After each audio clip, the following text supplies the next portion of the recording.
Huwag na kayong mag-install ng kung ano-anong mga video downloader na app, dahil ngayon meron akong ituturo na isang free websites, na pwede na tayong mag-download ng kahit na anong video, kahit galing pa yan sa iba't ibang platform tulad ng Facebook, TikTok, or YouTube. So kung interesado ka at gusto mong malaman kung paano sundan mo lang ang video na ito, first i-open ang Google app.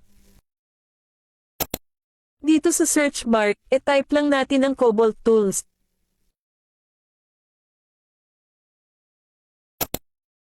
Then pindutin lang natin itong first link. Tapos kapag nandito na tayo sa dashboard niya, ay mag-back lang muna tayo. Tapos punta muna tayo sa platform, na meron tayong video na i-download.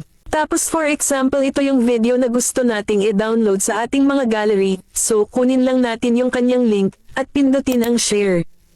Then pindutin ang copy link.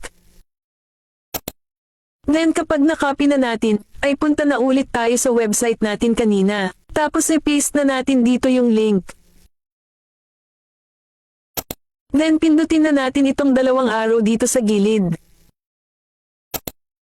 Then ayan, madedirect na tayo dito. So para ma-download na natin ito, pindutin natin itong 3 dots dito sa baba.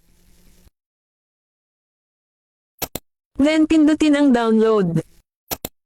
Automatic made-download na yan, at mapupunta na yan directly sa ating mga gallery.